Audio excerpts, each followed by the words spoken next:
This is part 2 of lesson 29 at the red belt level. This is on handgun self-defense and is a requirement for adults age 21 and up. If you haven't already, please make sure that you review the 7 principles on self-defense that were previously recorded.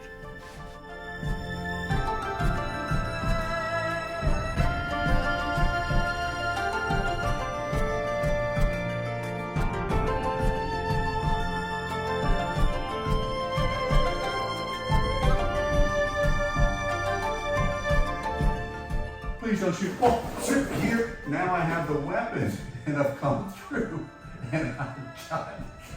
And I hit him in the nuts as I came through. All right, that's a blooper. Yeah, that worked. I'm so sorry for that. Let's do it again.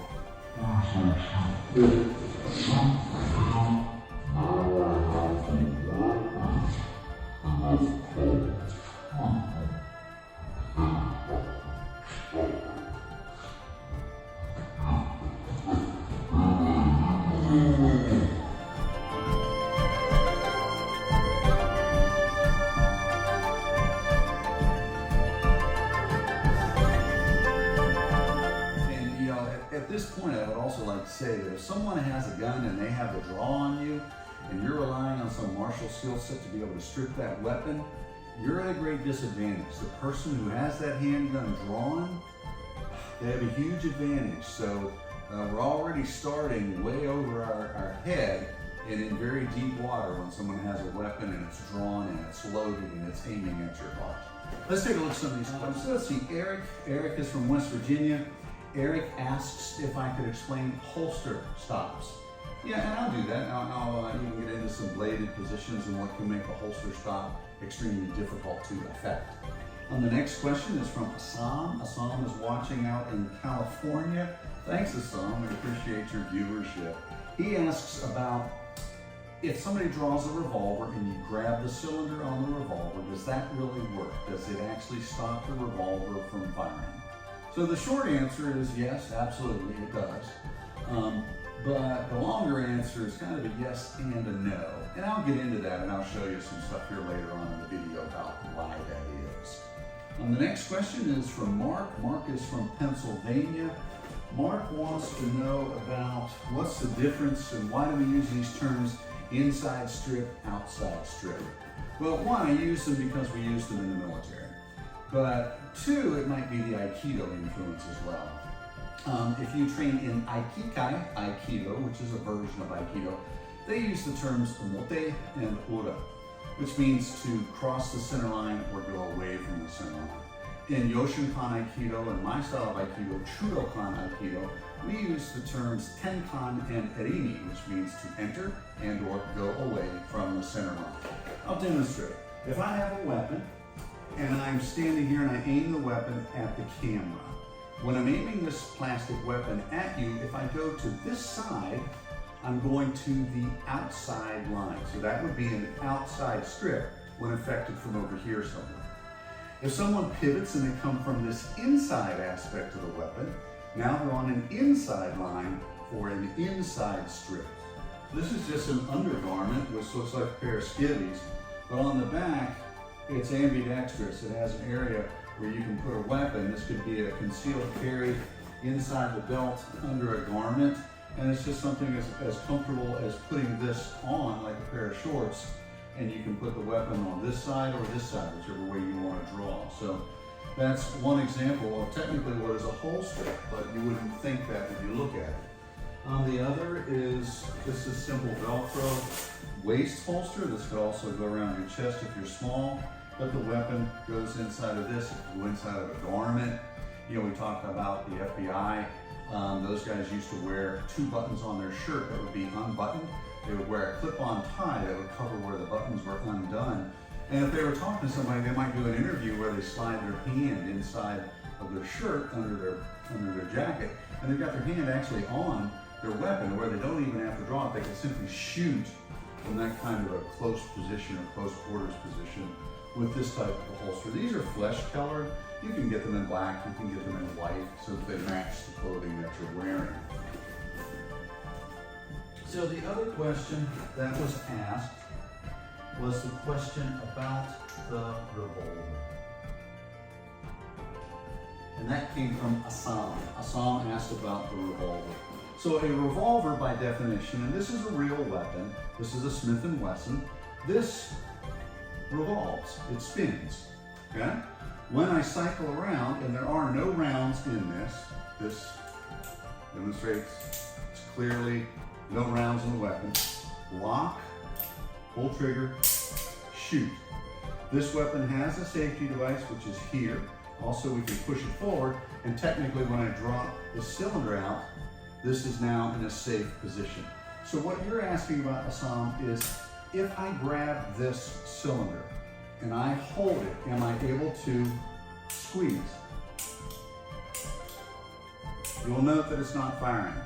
If my hand is off of it, it does fire. But we'll talk a little bit about that and do a little demonstration a little bit later on about funneling and about how that's not an absolute answer.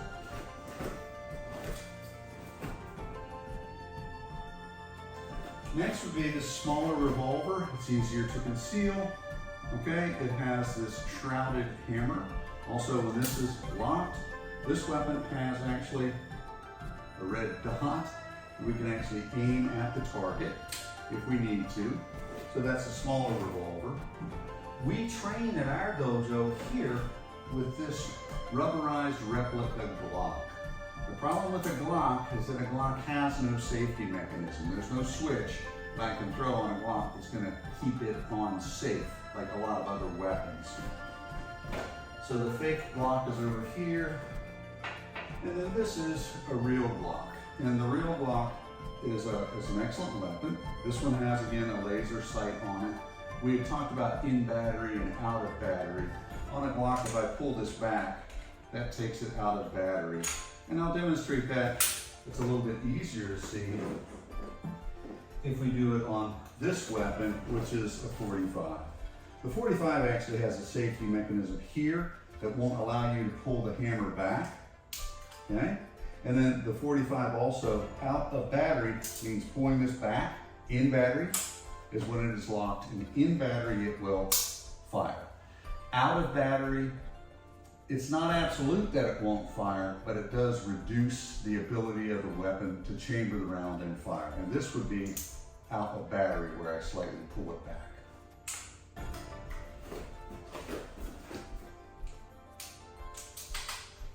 Again, locking it to the rear. So later on we'll talk about safety first, safety last, safety always, anytime you're handling handguns.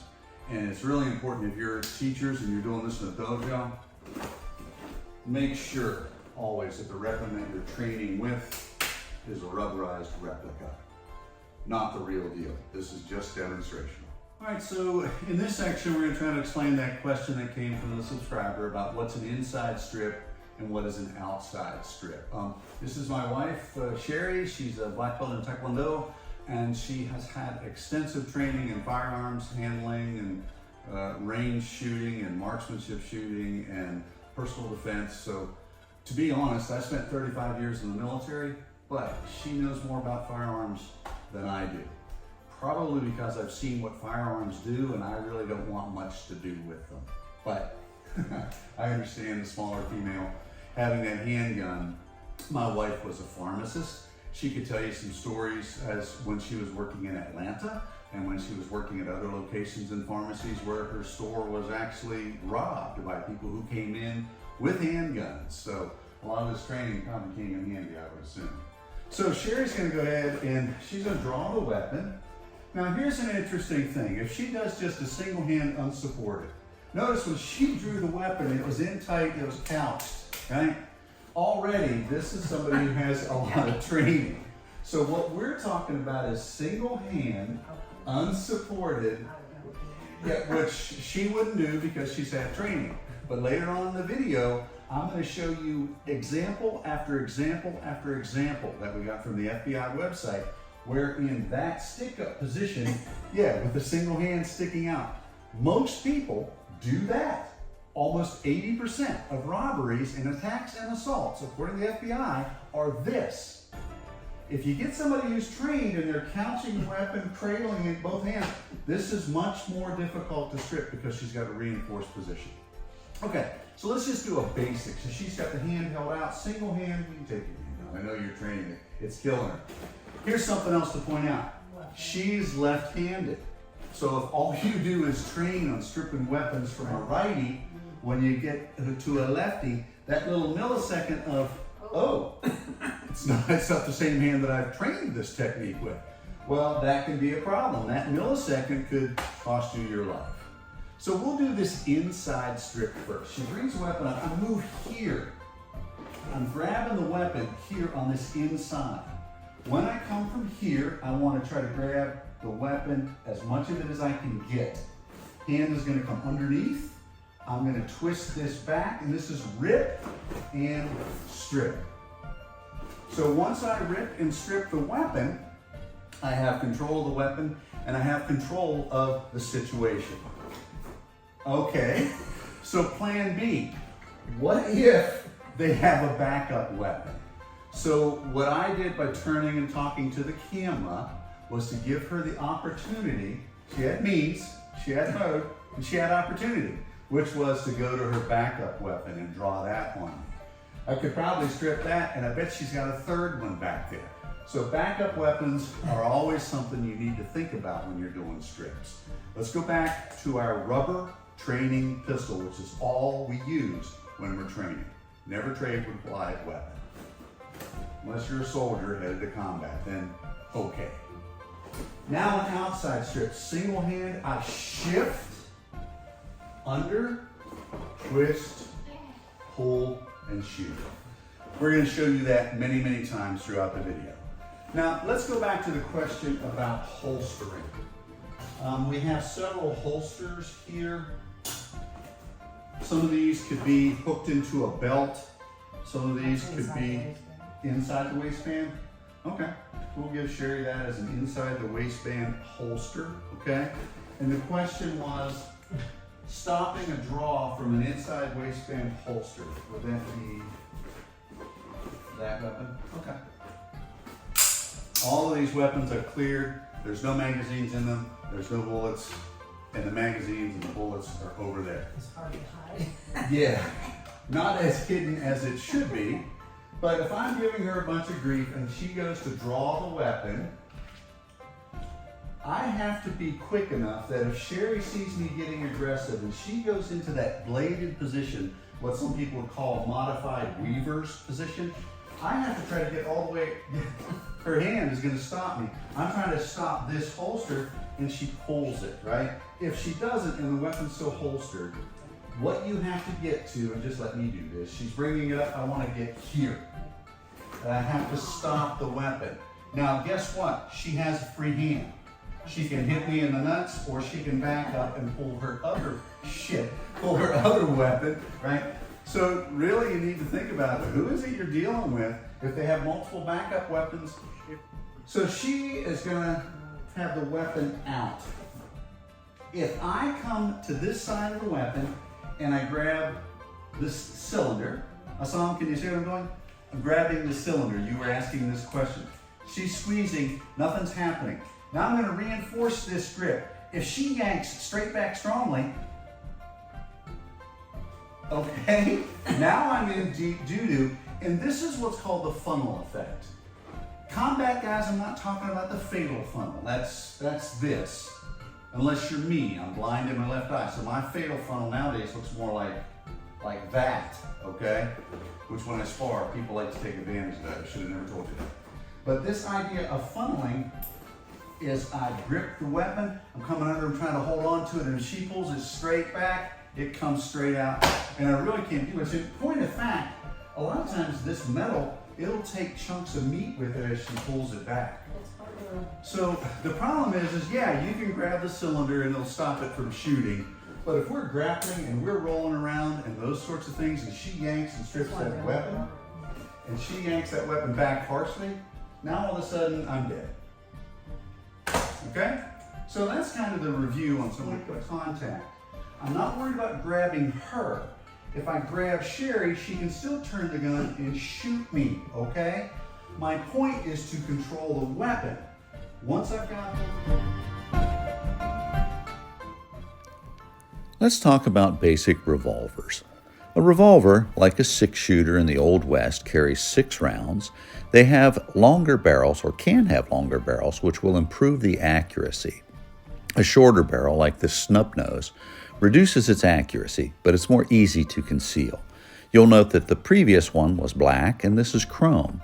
This is dependent upon whether you want your weapon noticed or not noticed. Basic revolver anatomy. You see the handle, the cylinder, the trigger, and the sights. Ammunition basics would include primarily just rim fire and or center fire. You also have armor-piercing rounds, and some handguns can actually be loaded with shotgun shells, so there's many different types of ammunition. Revolver loading is fairly simple. You can load 1 round at a time into the revolving cylinder and or speed load, as is being done on the bottom right. Let's talk about semi-automatic weapons. These have become very popular. A semi-automatic is a magazine-fed weapon. It normally will carry more rounds and has a higher capacity. This is it locked to the rear in a safe position. Semi-automatic anatomy is different from that of a revolver in that because of the magazine feed, the spring is what causes the slide to move back and forth. When the slide locks around in, that's called in battery. If you push back on the sliding chamber, you can take the weapon out of battery. Loading the magazine is usually done from the top down. If you look, you can see the magazine put into the weapon, and now we chamber that round, which locks it into the firing cylinder area, or the firing chamber, I should say. This is a brass round ejecting from a semi-automatic. Some of the holster styles that you'll see are basically as creative as you want them to be. You'll see holsters that are going to be inside of the belt and concealed. You'll see outside of the belt holsters that can be canted, that allows for speed of drawing. You can also see various types of leg holsters, which I wore in Iraq. It's an open carry and it's easy to draw. Or the old-time 6-shooter like the Western carry. The long barrel sometimes makes it difficult to deploy.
This is a single hand unsupported draw.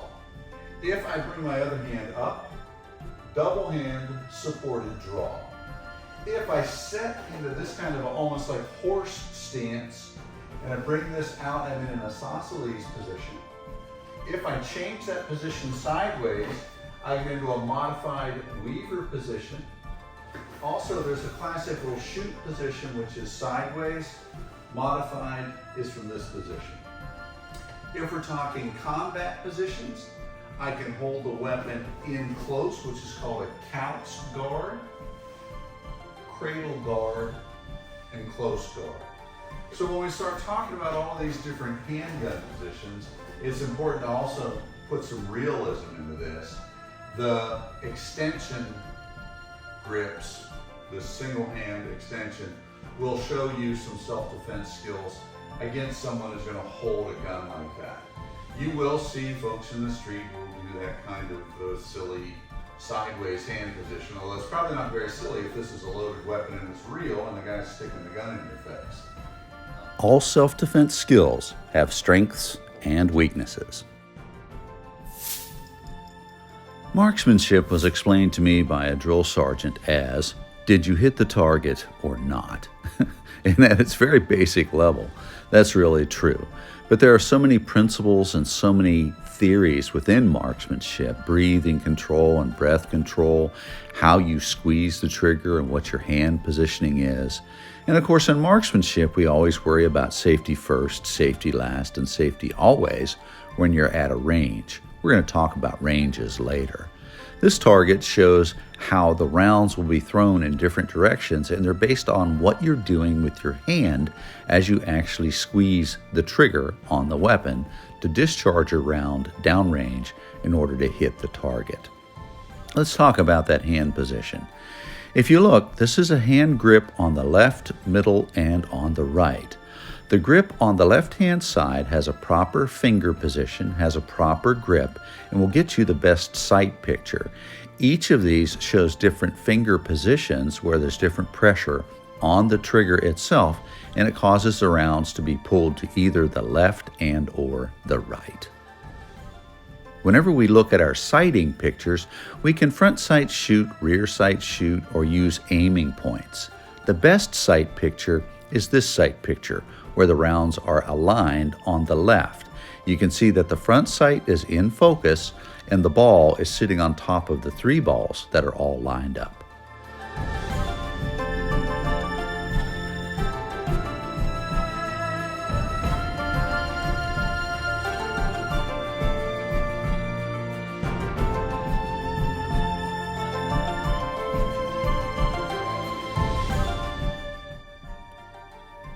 Training ranges are common indoor, outdoor, tactical, and there's other types of ranges we'll also discuss. On an indoor range, you're going to want to make sure you take their safety course, and I would strongly recommend you take the NRA courses on handgun use and handgun safety. It takes patience, it takes practice, and it takes time to become proficient. At indoor ranges, make sure that they're well ventilated so that you don't wind up getting lead into your system as you breathe in. Also, eye protection and hearing protection at any range are certainly required, and make sure that when you go to a range that you have a certified instructor there with you to make sure that it's safe. Specialty training like ranges like Hogan's Alley, which is at the FBI Academy in Quantico. This is my family. I had served with their chief of security in Bosnia, and he was able to arrange a tour for us. So we got to see Hogan's Alley and Hoover Avenue. We got to go through the FBI Academy and take a look at their training methods. We were even allowed to go into some of the areas where they taught self-defense. This is a picture of a gentleman with the FBI Academy being taught Kodagayash. This is their evasive driver training area, where they learn how to do slide maneuvers and all sorts of interesting things that they can do with their vehicle. Hogan's Alley is an entire town that is set up for training so that the FBI Academy and or DEA and other agents that go through this training. This is interesting to me because my son had never seen a phone booth. So a trip with the people at the FBI Academy, if it's authorized, is an awesome thing to do.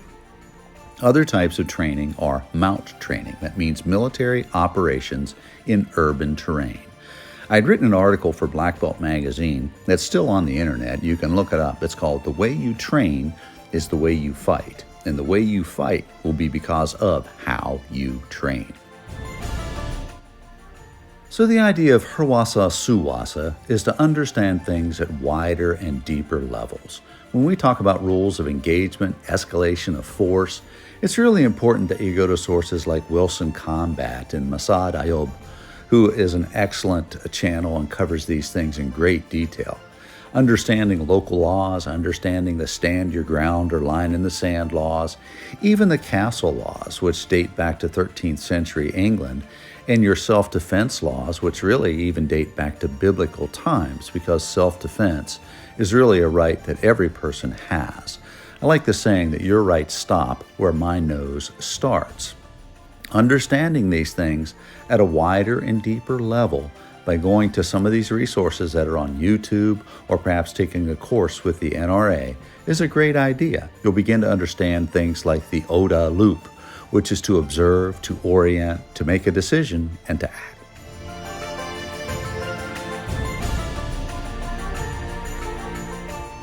And is a classic that you will often see done when people are teaching you how to do self-defense. At that blue belt level, we talked about clear the line of the weapon, contact, counter, and control. So if I clear the line of the weapon, I simply get out of the way of the weapon so that if he squeezes the trigger, it misses me. When I'm doing this, quite honestly, I want to shift my entire body here. I've cleared the line of the weapon. I've now made contact with the weapon. I'm now going to come underneath, and Bruce kind of has some bum fingers here, so we're going to go easy. As I strip this back and pull it away, and I like to come back into a cradle or couch position for combat shooting. Sometimes you'll hear the term zipping up.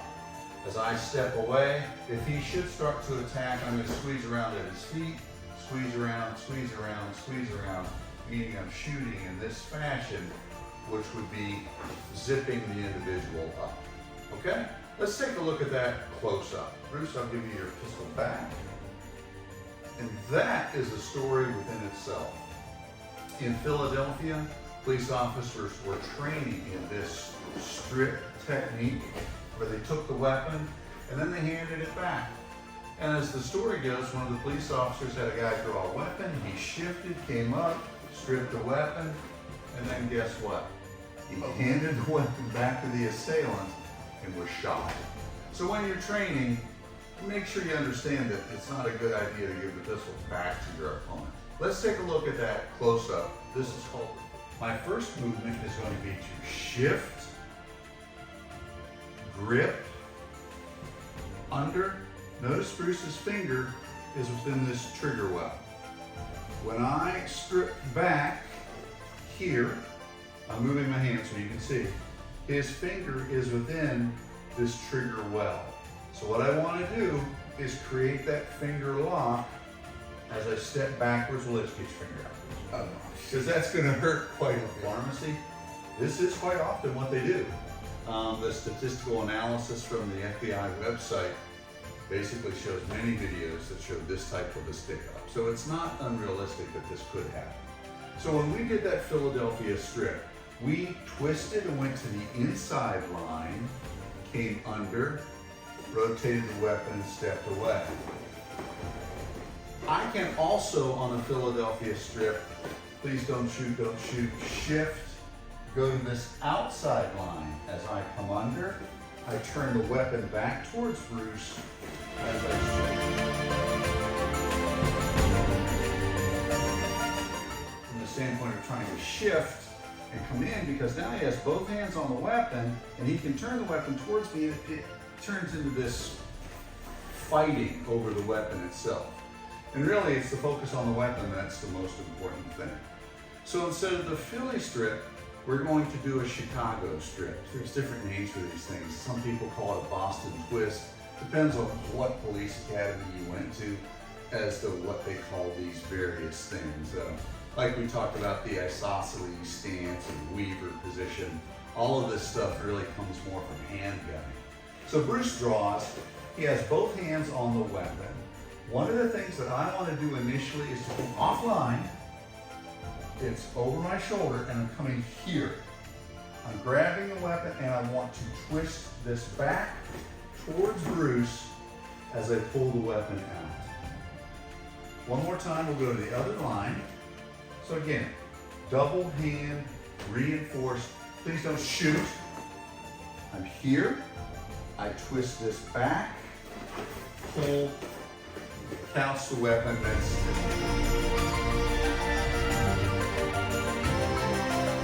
I'm here, and I'm coming under to strip the weapon, and he squeezes off a round, boom.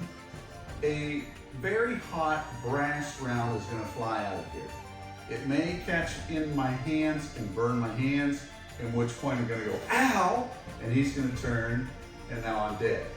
The other option is if I shift it to the inside this way, and you squeeze the trigger, that brass round may pop up.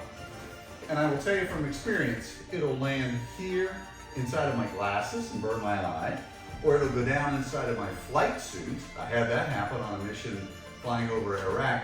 The gunner is shooting at people on the ground. We had a small arms fire, sapphire, and they're shooting up at the Black Hawk, and he's just lighting them up. And I'm sitting in the flight surgeon seat, and the next thing I know, ding, ding, ding, and they're going down. I'm like trying to put out these damn red hot brass rounds. So that's Murphy's Law. When we're talking about handgun and defense, Murphy's Law is something you really need to understand. If something could go wrong, it will go wrong. You need to understand there's going to be a flash, there's going to be bright light if it's at night, it's going to be very loud, boom, it's going to be a hot brass.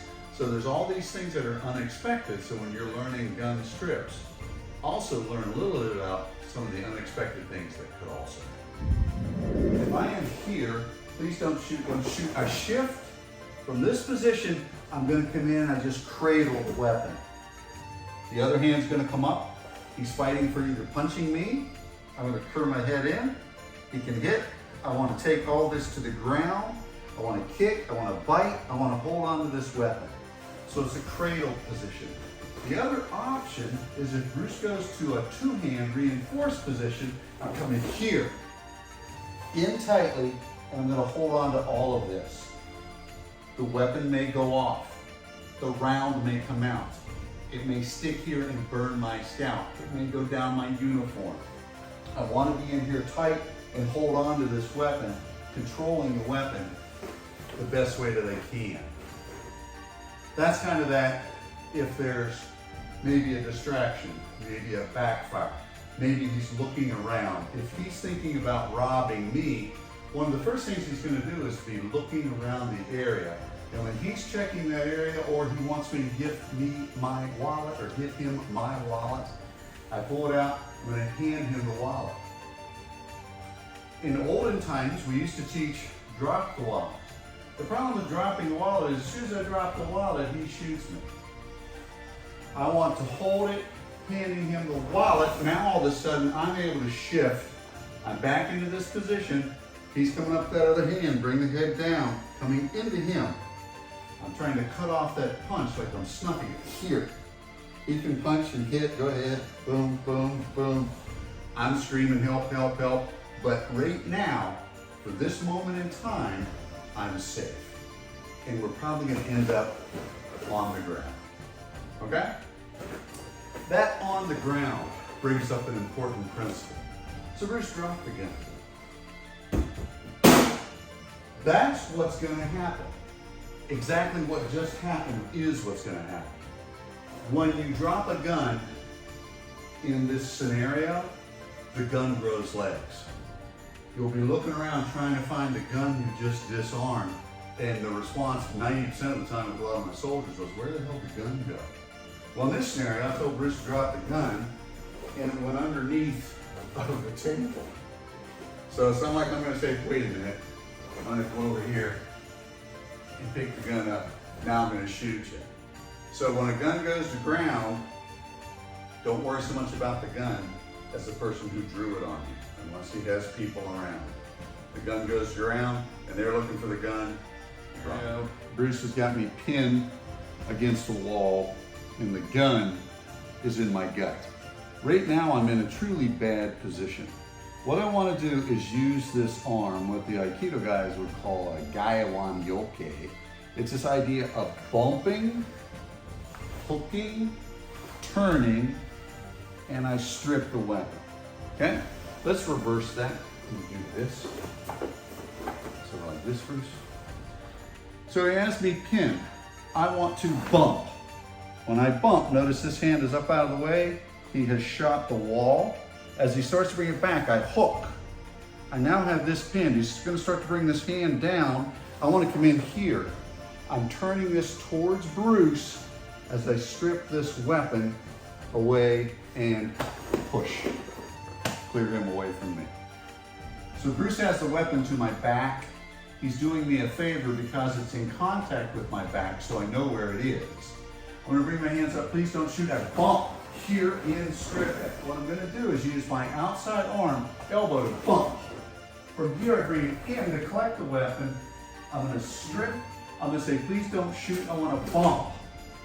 That first movement is rule number one on the C.